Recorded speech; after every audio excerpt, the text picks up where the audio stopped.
Assalamualaikum warahmatullahi wabarakatuh. Kami dari Kumpulan 5 ingin membentangkan tajuk realiti kepelbagaian kaum ke arah perpaduan nasional pasca merdeka. Saya Muhammad Khalil Muhammad Syarul.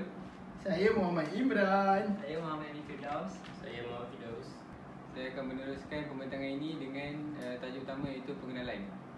Pengenalan untuk perpaduan ialah perpaduan ini berasal daripada perkataan akar padu, iaitu berarti bergantung, bersatu, bercampur untuk menjadi satu kukuh dan utuh supaya bermuafakat dan berunding dengan bersungguh-sungguh. Perpaduan juga membawa maksud rakyat Malaysia yang berbilang kaum mestilah bersatu hati dalam semua hal dan bekerjasama antara satu sama lain supaya dapat berunding untuk bersatu agar menjadi satu bangsa yang kuat dan kukuh. Perpaduan juga merujuk kepada penyatuan kepelbagaian etnik dengan slogan Unity in Diversity. Perpaduan merupakan asas kepada pembinaan negara dan negara bangsa dan juga tiang kemakmuran dan kedamaian negara di samping menyumbang kepada keamanan dan kestabilan negara.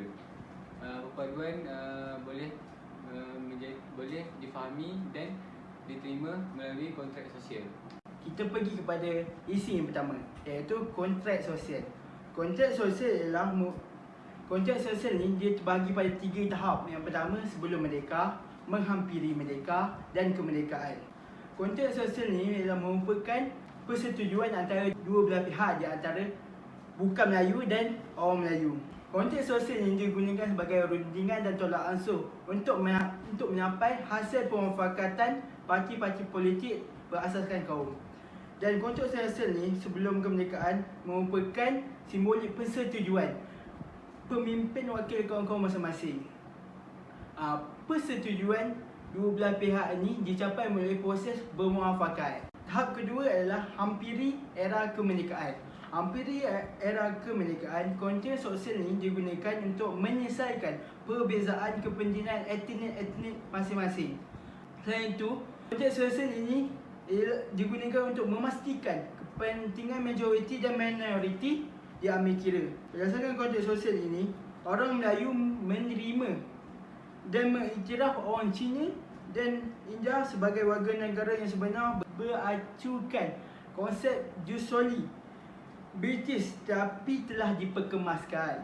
Selain itu, orang Cina dan orang India telah mengiktiraf kedudukan dan keistimewaan orang Melayu dari segi agama, Islam dan lain-lain.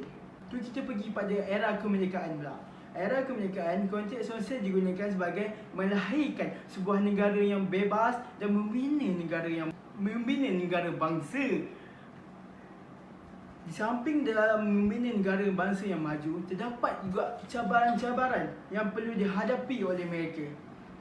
Antara cabaran tersebut adalah menjadikan usaha pembinaan negara bangsa dan perpaduan sosial amat sukar untuk dicapai secara konsisten. Itu yang pertama. Yang kedua ialah bagaimana Indonesia berhasil membina satu identiti kebangsaan, iaitu bangsa Indonesia yang bertapak kukuh dalam diri warga negaranya. Maka mari kita renungkan bersama-sama. Saya pula akan meneruskan topik yang kedua, iaitu realiti cabaran pembinaan negara bangsa dan berintis perpaduan nasional. Setelah setengah abad menyambut kemerdekaan, tanah Melayu bergelut dengan pencahayaan identiti kebangsaan dan pembentukan perpaduan nasional.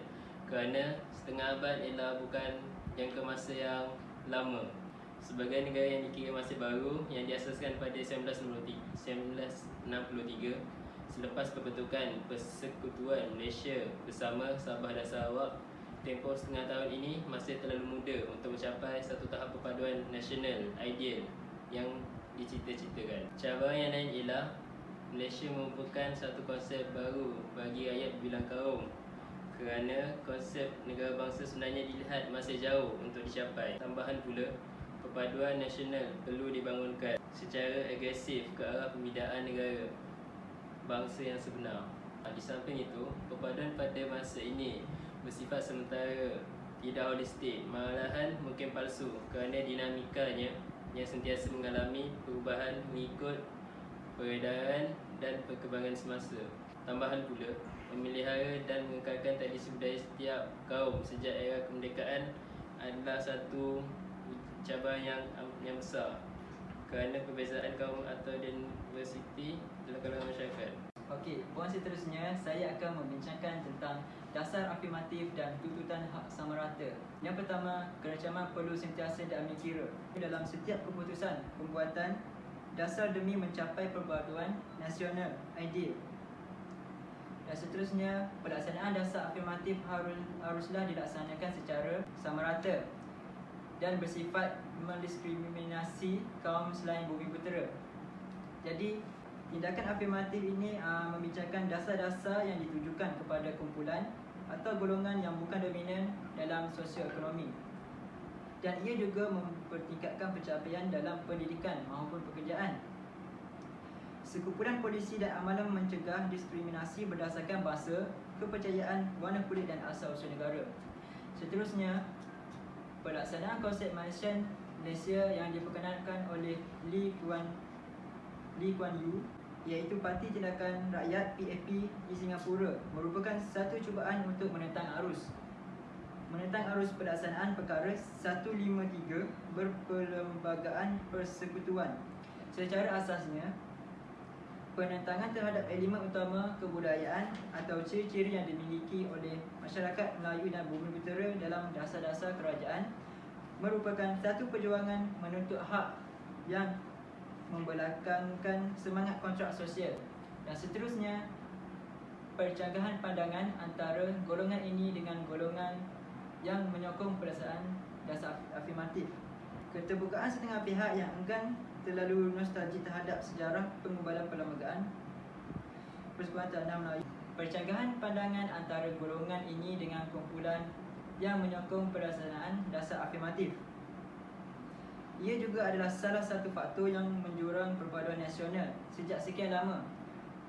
Atau mungkin tanpa disedari, ia mewujudkan keadaan stable tension seperti yang diutarakan oleh Samsul Amri Baharudin. Jadi kerajaan masih mengekalkan pelaksanaan dasar afirmatif walaupun terdapat isu-isu yang membelenggu masyarakat mengenainya. Seterusnya, kerajaan masih mengekalkan pelaksanaan dasar afirmatif walaupun terdapat isu-isu yang membelenggu masyarakat mengenainya.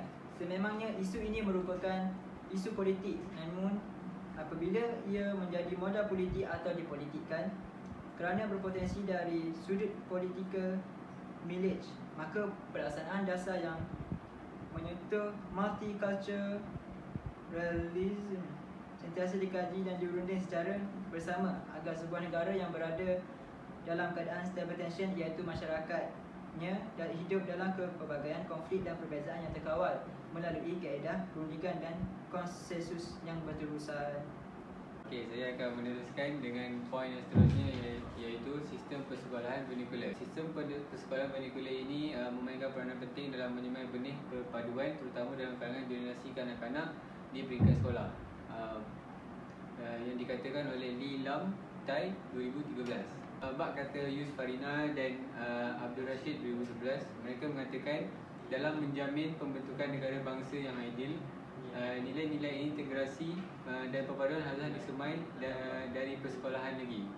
Kenyataan ini sememangnya dipersetujui oleh banyak pihak dan kerajaan sendiri mengubah falsafah pendidikan negara dan dasar pendidikan negara dengan roh dan semangat menyatu padukan murid-murid berbilang kaum. Oleh itu, jelaslah bahawa kerajaan menggalakkan rakyat Malaysia berbilang kaum menghantar anak-anak mereka ke sekolah kebangsaan agar dapat mewujudkan proses sosialisasi dan persekitaran pembelajaran yang harmoni dalam kalangan murid-murid berbilang kaum. Malahan pembinaan negara bangsa telah digariskan sebagai teras pertama dalam Pelan Induk Pembangunan Pendidikan, iaitu PIPP, yang menjadi garis panduan dalam melaksanakan program pendidikan masa kini di Malaysia. Walau bagaimanapun, dilema yang menghambat para pemikir, golongan pendidik dan para aktivis perpaduan nasional ialah kerajaan dalam masa yang sama masih mengekalkan sistem persekolahan mengikut aliran kaum atau sistem persekolahan vernacular. Perlu jelas difahami dari sekitar latar belakang sejarah, kewujudan sistem persekolahan vernacular ialah disebabkan desakan kaum bukan Melayu yang tidak mahu bahasa dan kebudayaan mereka terhempas,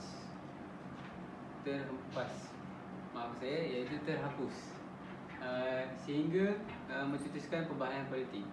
Hal ini dikatakan demikian kerana ia telah pun meletus apabila wujud cadangan untuk melaksanakan pendidikan seragam yang terkandung dalam laporan Razak 1956. Penggunaan bahasa ibunda masing-masing di sekolah yang berbeza telah membentuk identiti nasional.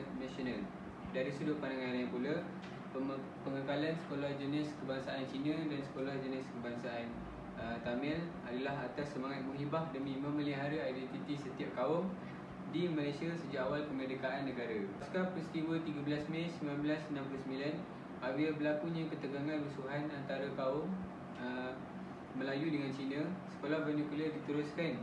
Namun kerajaan mengambil keputusan untuk menjadikan bahasa Melayu sebagai ejen perpaduan ataupun sebagai bahasa kebangsaan, dengan menjadikannya sebagai bahasa perantara di sekolah kebangsaan dan sekolah menengah kebangsaan bagi semua kaum. Wacana berkaitan sistem persekolahan vernacular tidak pernah padam dan takkan pernah menjadi isu bagi yang boleh dilupakan atau dianggap selesai. Sistem ini sentiasa dikaitkan dengan penghalang pembentukan perpaduan nasional di peringkat generasi kanak-kanak. Ironinya, walau dianggap sebagai penghalang pembukaan perpaduan nasional, sistem pendidikan vernacular adalah satu lagi bentuk kompromi kerajaan terhadap kaum-kaum di Malaysia untuk mengekalkan citra budaya dan identiti kaum supaya dapat mencapai kestabilan perpaduan nasional. Barangkali sukar untuk mencari kata putus yang tuntas kerana terdapat pro dan kon dalam membahas isu ini. Namun berdasarkan dua perspektif berbeza, sekolah vernacular ialah satu model yang mengaplikasikan frasa perpaduan dalam kepelbagaian. Jika diimplementasikan, mengaplikasikan frasa perpaduan dalam kepelbagaian dengan cara kompromi bijaksana. Kepelbagaian ini juga boleh membawa penjelmaan tiga wajah, iaitu wajah positif, wajah negatif dan wajah idaman bagi suatu dasar yang ingin dilaksanakan. Tidak boleh dinafikan bahawa teras perpaduan yang ingin dibina melalui sistem pendidikan tergugat apabila sistem persekolahan vernacular diteruskan. Lebih malang lagi apabila cadangan mengintegrasikan berbagai kaum di bawah satu sistem pendidikan yang sama seperti sekolah wawasan ditolak oleh kumpulan-kumpulan yang ekstrim memperjuangkan hak kaum masing-masing. Okey, kau mesti nak tahu poin seterusnya kan? Poin seterusnya adalah populasi kaum dan agama. Kau tahu apa maksud populasi? Populasi itu adalah proses di mana dua pihak yang bertentangan pendapat. Dah faham kan? Mesti dah faham, betul tak? Populasi ni, populasi kaum dan agama. Populasi kaum dan agama berlaku disebabkan dasar pecah dan perintah yang dilaksanakan oleh British telah meninggalkan kesan dalam dan sukar diubah. Hal ini kerana masyarakat Melayu, Cina dan India kebiasaannya dibesarkan dalam persediaan yang spesifik berdasarkan sosial budaya keetenan masing-masing. Disebabkan itu, perbezaan bahasa, amalan, agama dan budaya kaum sudah menjadi alat yang membezakan bagi kaum sehingga tidak kelihatan identiti bangsa Malaysia yang sebenar.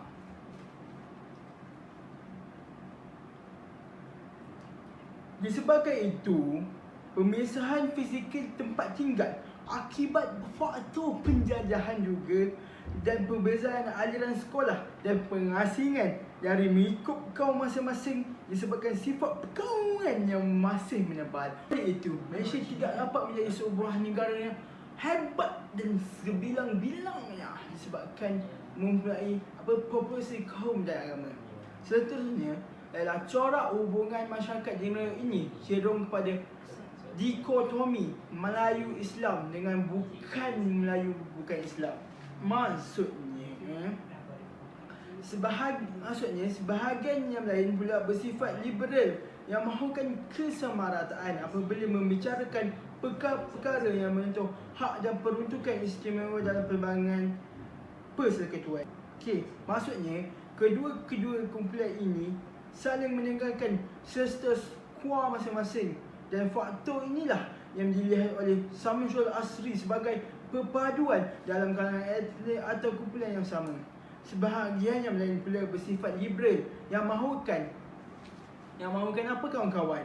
Yang mahukan kesamarataan apabila membicarakan perkara-perkara yang menyentuh hak dan peruntungan istimewa dalam perlembagaan persekutuan. Saya bagi contoh, sebagai contoh di Indonesia, Presiden yang pertama mereka ialah Presiden Soekarno mengenakan pelbagai sekatan daripada mengamalkan kebudayaan masing-masing. Disebabkan itu, negara Indonesia berjaya meraih kemerdekaan awal daripada negara Malaysia. Saya akan meneruskan topik yang seterusnya, iaitu asimilasi di Indonesia. Sebelum itu, saya akan menjelaskan apa itu maksud asimilasi.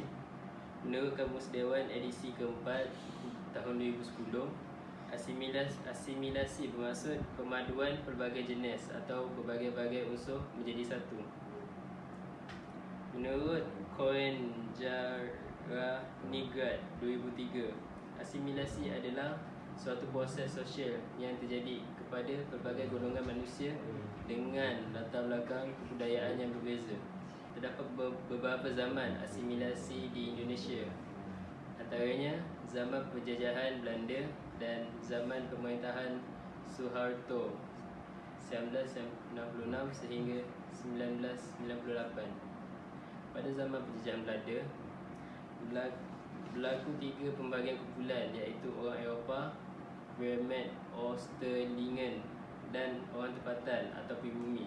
Semasa penjajahan Belanda juga, kedudukan orang Cina, Arab, India lebih tinggi berbanding orang tempatan. Tambahan pula, perasaan superior dalam kalangan pendatang juga disebabkan oleh perbezaan penampilan fizikal. Pihak koloni Belanda membentuk satu polisi, iaitu orang Cina tidak boleh berkhidmat sebagai pekerja sivil. Justru mereka meneruskan kehidupan dengan berniaga dan berdagang. Pada zaman pemerintahan Suharto, orang Cina diminta segera untuk berintegrasi dan berasimilasi dengan masyarakat tempatan.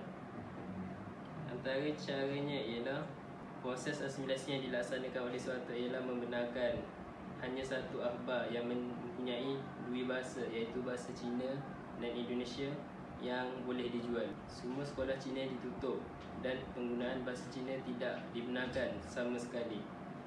Dalam organisasi sosiopolitik, orang Cina hanya dibenarkan sekiranya bergabung dengan warga asli tempatan sahaja, tidak boleh berdiri sendiri. Sebagai pembuktian kepada kesetiaan politik di Indonesia, orang Cina menukar nama dengan nama orang Indonesia. Okey, seterusnya asimilasi di Indonesia 2 dekad selepas reformasi Soeharto. Yang pertama, orang Cina di Indonesia tidak lagi berhadapan dengan asimilasi paksaan dan diskriminasi legislatif di bawah pemerintahan Soeharto. Seterusnya, kebanyakan kebudayaan yang ada di Indonesia tidak menghilangkan ciri tertentu dari kebudayaan. Dan yang ketiga, ahli dalam masyarakat perlu mengelakkan dan mengurangkan berlakunya konflik sebaik mungkin bagi mencapai kestabilan. Dengan demikian, bagi membangunkan persefahaman antara etnik dan budaya, perlu mengurangkan rasa prejudis dan stereotip. Dan yang keempat, perkahwinan campur, iaitu dalam hal ini dikatakan perkahwinan campur merupakan proses asimilasi yang sangat efektif. Dan seterusnya, pengalaman masjid sebagai proses akulturasi. Pengalaman masjid sebagai proses akulturasi, menurut Muzakri 2010, Masjid Cheng Ho yang terdapat di Surabaya, Indonesia merupakan antara faktor utama dalam proses asimilasi bagi mengekalkan keharmonian dalam masyarakat. Seterusnya, proses akulturasi dan asimilasi berlaku dalam masyarakat yang mempunyai pelbagai kaum. dan kebudayaan. Akulturasi dan asimilasi dalam berlakunya integrasi dalam masyarakat yang mempunyai pelbagai kebudayaan sangat berkait rapat. Realiti sosialisasi di Indonesia, khususnya proses asimilasi orang Cina terhadap kebudayaan orang tempatan, belum terintegrasi. Hal ini disebabkan masih berlaku exclusion oleh golongan majoriti dan inclusion dalam kelompok mereka sendiri. Indonesia tetap dengan mengkomersialkan multiculturalism agar dapat mengintegrasikan budaya Cina dan tempatan. Namun masih berlaku stereotip sebagai orang yang tamak. Dan terasing juga ada yang mengatakan berbahaya serta prejudis kepada budaya orang Cina yang dikatakan bukan penduduk asal. Di Malaysia pula, pemerintah masyarakat sedaya upaya tidak mengubah atau menghinakan kebudayaan masing-masing. Justru negara bangsa perlu penilaian yang teliti dan kajian yang mendalam bagi mencadangkan proses asimilasi dan mewujudkan integrasi kepada seluruh etnik. Di Malaysia, walau bagaimanapun, asimilasi boleh berlaku dalam pelbagai aspek tanpa menghinakan kesemuanya. Memandangkan kebudayaan mempunyai beberapa ciri dan perlu difahamkan konsep kebudayaan dalam antropologi.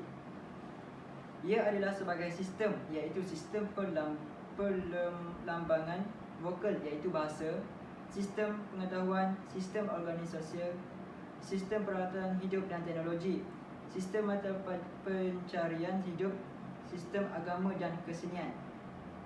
Dan seterusnya, asimilasi dianggap suatu perkara yang baik dalam aspek politik bagi menumbuhkan negara bangsa, namun tidak bagus pada mereka yang mempunyai dogmatik pada nilai adat sendiri kerana mengangkat superior. Begitu juga pada kelompok yang satu lagi akan beranggapan sebagai nilai rasis kerana tidak suka kepada nilai budaya atau adat yang mereka bawa dari negara asal. Situasi ini merupakan cabaran dan halangan sejak sekian lama di Malaysia sehingga membantutkan usaha pembinaan bangsa Malaysia dan negara bangsa yang bersatu padu dalam identiti yang sama. Okey kawan-kawan, ni poin terakhir bagi tajuk ini Poin terakhir dia ialah negara bangsa dan perpaduan nasional titik bertindih pengalaman Malaysia. Negara bangsa dan perpaduan nasional. Furnival iaitu tokoh yang berasal pada tahun 1948 melihat pembentukan masyarakat majmuk disebabkan tindakan pemerintahan yang menggalakkan migrasi ekonomi atas kepentingan penjajahan. Faktor ini juga dilihat mempunyai perkaitan dan sesuai dengan sejarah penjajahan tanah Melayu yang membawa kepada pewujudan masyarakat majmuk. Walaupun Furnival memberi contoh Burma dan Indonesia dalam menerangkan konsep masyarakat majmuk, namun hujah beliau secara tidak langsung menyokong situasi kemajmukan yang juga berlaku di Malaysia. Masyarakat majmuk didefinisikan sebagai people who are characterized by division and conflict between human groups which are under a political system. Walaupun konsep ini merujuk kepada kemajmukan masyarakat Indonesia di bawah penguasaan kolonial Belanda, ramai yang menjadikan ianya sebagai literal asas dalam membincangkan masyarakat berbilang kaum.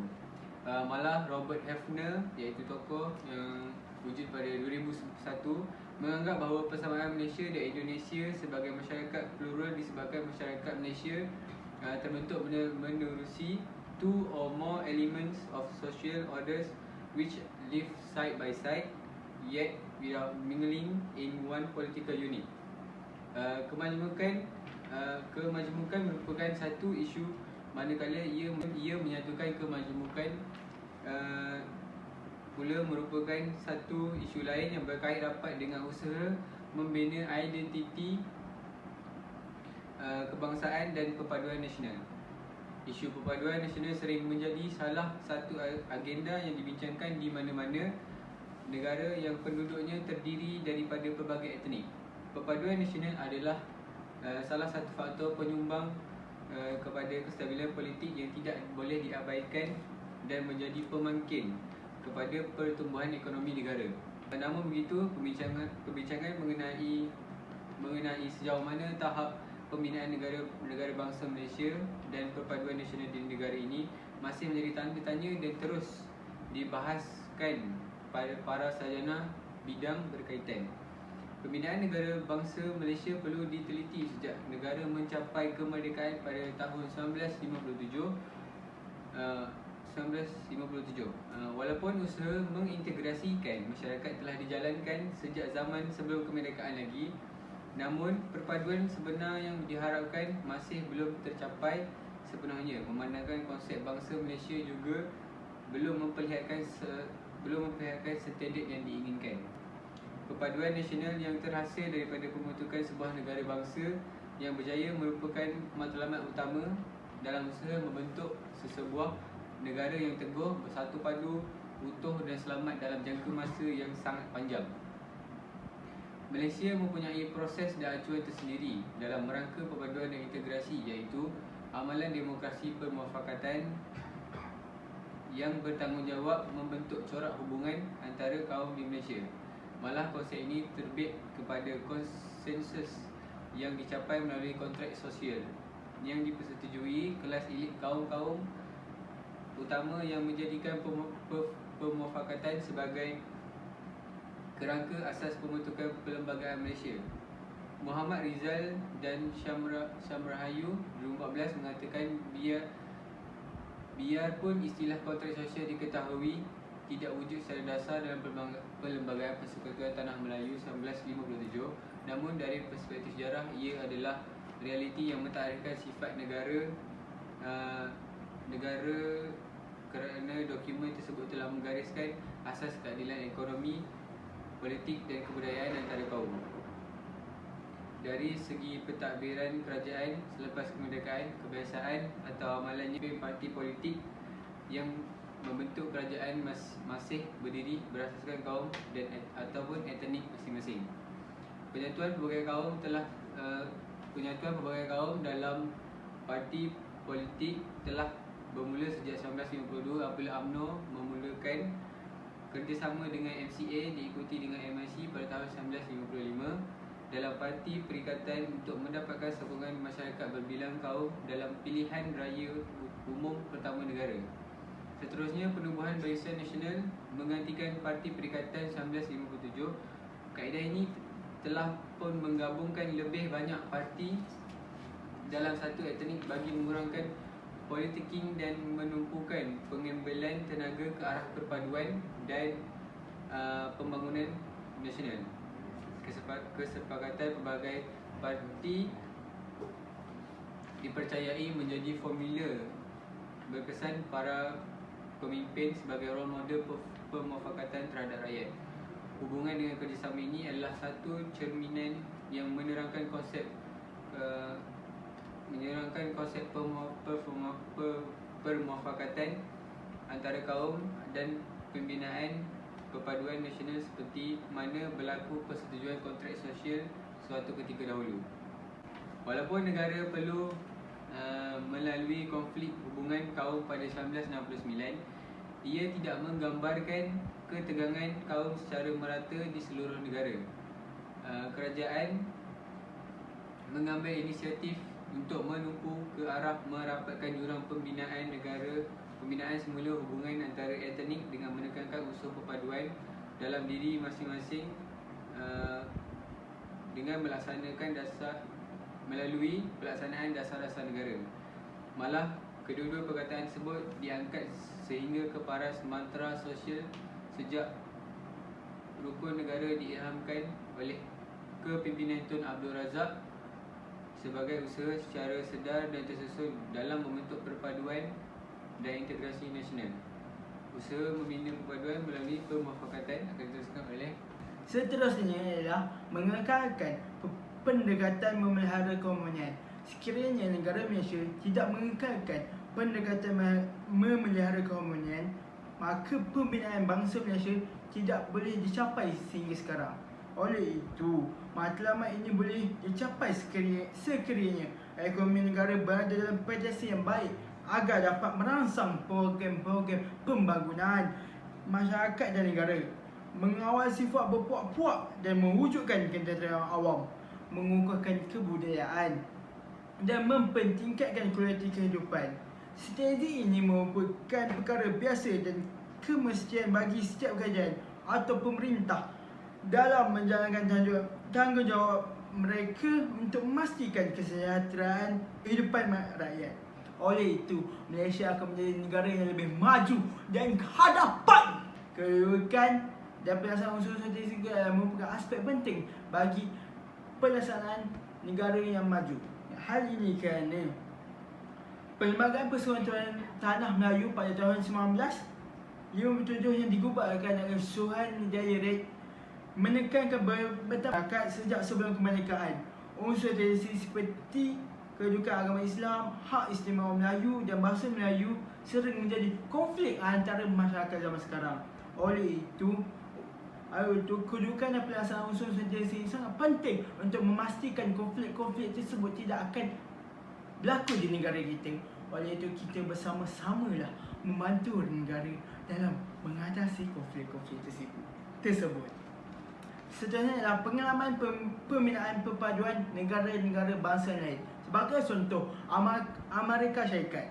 Amerika Syarikat dia menyatakan bahawa penduduk datang awal yang berkulit putih menjadikan elemen White Anglo-Saxon Protestan sebagai asas kebudayaan dan identiti negara mereka, yang menyebabkan pendatang yang kemudian harus menerima pandangan mereka yang utama tadi. Oleh itu, negara-negara lain seperti Thailand dan Indonesia juga telah menggunakan prinsip yang sama, iaitu etnik yang minoriti perlu mengikut etnik yang majoriti. Contohnya, Indonesia menggunakan proses asimilasi terhadap tradisi kebudayaan etnik majoriti. Tapi berbeza dengan negara Malaysia. Negara Malaysia tidak sama dengan negara yang disebut di atas tadi. Maka negara Malaysia menggunakan sistem kompromi, pemufakatan dan penerimaan unsur kebanyakan kaum lain yang menjadikan negara kita lebih aman dan makmur. Dan perasaan juga adalah merupakan aspek yang penting untuk memastikan negara maju dan terbilang. Hal ini kerana sekiranya mengenakan konsep perasaan, negara tidak akan menjadi aman dan tidak harmonis sama sekali. Oleh itu, hal ini dapat dibuktikan dalam konflik paling lama di Asia Tenggara, iaitu di wilayah Selatan Thai yang masih berlaku sehingga sekarang disebabkan perjuangan mempertahankan unsur tradisi etnik minoriti Melayu Islam. Walaupun dihimpun dengan tekanan dari Bangkok, masyarakat Melayu Islam Selatan Thai masih tetap mempertahankan identiti Melayu Patania penunjuk di 3 daerah. Hal ini kerana penduduk Melayu Islam di sana dipaksa mengamalkan bahasa corak budaya yang berteraskan elemen Siam Buddha, tapi mereka menolak dan mereka meneruskan amalan mereka seperti biasa. Ini dapat buktikan cara paksaan tidak menjamin kebahagiaan negara kita. Seterusnya akan diteruskan oleh kawan saya. Seterusnya ialah polarasi hubungan etnik di Malaysia dan elemen kawalan yang berterusan. Polarasi hubungan etnik di Malaysia masih wujud dan perlu ada elemen kawalan yang berterusan agar tidak mencetuskan kekacauan sosial. Kaedah mengawal dan menangani isu-isu sensitif dilakukan secara bottom up dan top down bagi memperlihatkan realiti kemajemukan di negara ini yang bersifat fleksibel. Perpaduan ialah kesamaan atau kesatuan. Hakikatnya perpaduan yang diidamkan masih belum wujud dan berkemungkinan bersifat utopia yang tidak dapat dilaksanakan. Kerangka konseptual yang diutarakan dalam menggambarkan hubungan etnik di Malaysia dan persengketaan. Gambaran ini boleh disimpulkan sebagai konsep yang berhubung kait dengannya seperti konsep polarasi, segregasi, ketegangan, persaingan, persengketaan, pertentangan, kebezaan atau perpecahan digunakan sebagai alat analisis dan pengukur untuk memahami permasalahan tersebut di Malaysia. Syamsul Amri pernah berkata, seterusnya mengatakan dalam kegairahan mengangkat paradigma konflik sebagai teras dan orientasi memahami permasalahan yang wujud di Malaysia. Realitinya, tahap kehidupan harian masyarakat awam berada dalam kesepaduan sosial yang relatifnya adalah bersifat aman dan stabil. Dalam tempoh lebih dari 4 dekad yang lalu, Malaysia secara relatifnya masih belum goyah dan dengan konflik etnik maupun konflik agama, namun kadang-kadang kesannya boleh mengancam perpaduan sedia ada. Keadaan ini adalah realiti kehidupan sosial yang wujud di Malaysia dan jarang diungkap para sarjana kajian etnik.